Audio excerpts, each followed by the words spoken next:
Oui, ça je crois que c'est une certitude absolue. La grande interrogation, c'est évidemment la réception de l'enseignement de Péguy et la façon dont sa pensée peut être diffusée. Après tout, on lit très peu, lui-même est à certains égards, hélas, bien oublié, même s'il ressurgit et même si vous contribuez à rendre vive sa mémoire, bien entendu. Mais l'audience que pourrait avoir sa pensée, c'est un problème, bien sûr. Si la pensée de Péguy avait de l'audience, et peut-être en aura-t-elle d'ailleurs, grâce à vous, grâce à d'autres, et parce que l'histoire est ouverte, bien entendu, je crois qu'il nous donnerait des leçons à la fois de fidélité, je l'ai dit, il nous permettrait de revenir sur cette idée indestructible, à mon sens, de la France charnelle, de la patrie charnelle, l'être français.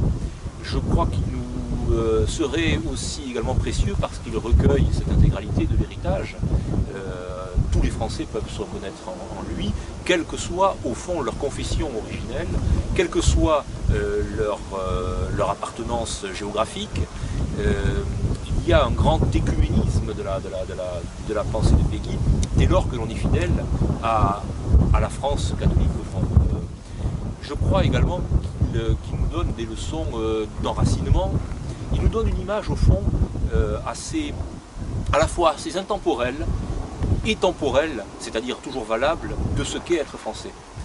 Et aux heures d'incertitude, c'est le moins que l'on puisse dire, face à une identité qui vacille de plus en plus, on s'aperçoit que bien sûr nos compatriotes sont de plus en plus émus, c'est le moins que l'on puisse dire, par cette question-là, parce qu'ils sentent une forme de dépossession qui est à l'œuvre, dépossession qui est bien ancienne, hein, bon, Péguy la daterait de 1880, on peut toujours la dater différemment, enfin elle vient de loin, elle s'accomplit, elle s'accroît, elle se démultiplie, et Péguy nous donnerait sans doute des leçons de courage et de vaillance, de bravoure, d'énergie. C'était aussi un professeur d'énergie, Péguy, comme Barès, et il aurait, je crois, le mérite de nous garder sur les grands axes de la pensée et de l'identité française, tels que j'ai essayé de les développer, tels que vous les avez vous-même présentés, et qui, eux, me semblent tout à fait, me semblent relever des invariants de la France française, disons. Voilà. C'est-à-dire d'une France, encore une fois, qui ne se perd pas dans des abstractions idéologiques. C'est ça le grand divorce, me semble-t-il. Dès lors que l'on fait de la France une histoire de valeurs, et qui plus est de valeurs universelles, au fond, le discours actuel sur l'universalisme, l'universalité française, est un discours de perdition. Si la France est universelle et que l'on conçoit l'universalité sur le mode abstrait, évidemment, le monde entier est français. Bon, ce qui est une absurdité complète. Si le monde entier est français, il n'y a plus de français. Non, il y a une universalité française, Péguy l'admet, c'est une universalité catholique et c'est une universalité républicaine. Mais seulement l'universalité catholique et l'universalité républicaine sont des universalités concrètes. Ce sont des universalités incarnées, ce ne sont pas des universalités abstraites dans lesquelles on met n'importe quoi. L'universalisme républicain aujourd'hui est parfaitement décharné. C'est pour ça qu'il n'y a plus de république. C'est pour ça que la république est absente. Enfin, on peut l'invoquer, mais comme disait Monterland, où la chose est absente, on y met le mot. Et donc, vous savez, la république, la république, la république. Évidemment, tout ça sonne creux, personne n'y croit, évidemment, y compris ceux qui emploient le mot le plus fréquemment.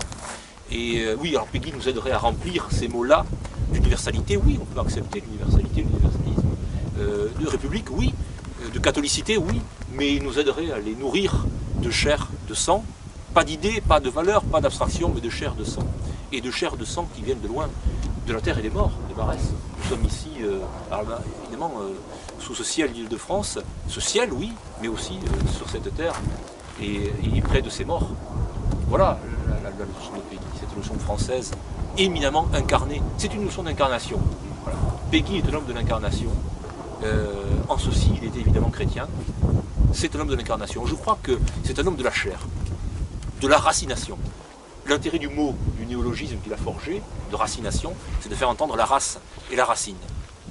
Voilà, tout ceci sans exclusive. Enfin, il ne s'agit pas du tout ensuite de débarquer, d'avoir un comportement complètement hystérisé et terroriste dès que l'on emploie ces notions-là. Non, de manière tout à fait apaisée, tout à fait tranquille.